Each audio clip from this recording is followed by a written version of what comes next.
Bharatiya Janata party की वरिष्ठ नेता पूर्व केंद्रीय मंत्री स्मृति ईरानी जी जो बंगाल में लगातार सभाएं कर रही हैं, 5 से 4 सभाएं डेली हमको लगता है हो जाती हैं।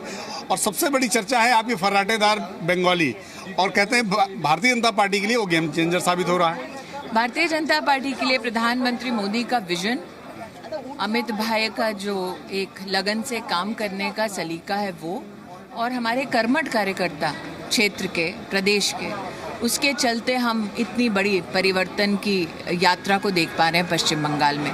एक कार्यकर्ता होने के नाते हम सबका सौभाग्य है कि इस पूरे यज्ञ में हम भी एक आहुति दे पा रहे हैं।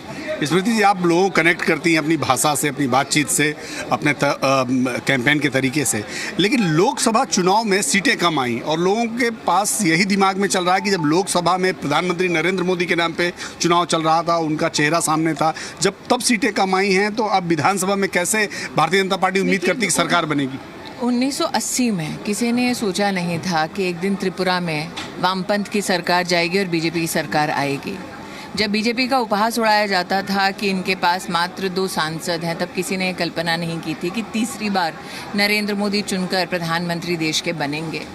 तो मेरा इतना मानना है कि भारतीय जनता पार्टी ने राष्ट्रीयता की भावना से जितने भी विकास के काम किए हैं, उसके चलते हर ज़िले में हमने संघर्ष कर भारतीय जनता पार्टी का विस्तार किया है, जनता का विश्वास जीता है, और जब जब दरकार हुई है तब तब हमने उस प्रदेश में सरकार भी बनाई है। अथक परिश्रम के लिए भारतीय जनता पार्टी का कार्यकर्ता और संगठन जाना जाता है। तो 77 से सीधे जो है सत्ता तक पहुँच जाएंगे? बिल्कुल।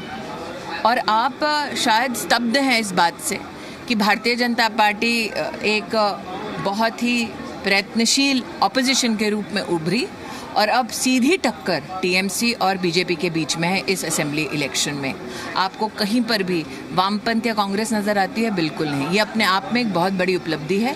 पहले चरण में जिस प्रकार से वोटिंग हुई है, उसके चलते गृह मंत्री जी ने स्वयं आप सबको संबोधित करके आश्वस्त किया है कि भारतीय जनता पार्टी की सरकार पश्चिम बंगाल में आ रही है। मैं इतना ही कहूँगी, लोकतंत्र में भगवान सिर्फ प्रजा होती है, और प्रजा ने निर्णय ले लिया है कि बीजेपी आश्चर्य और तृणमूल जाच्छे। धन्यवाद। हमसे बात करने के लिए स्मृति ईरानी जी थी, जो साफ तौर पर कह रही हैं कि भारतीय जनता पार्टी की सरकार बन रही है बंगाल में। कैमरामैन शिवशंकर के साथ नीरज पांडे, जी मीडिया, कोलकाता।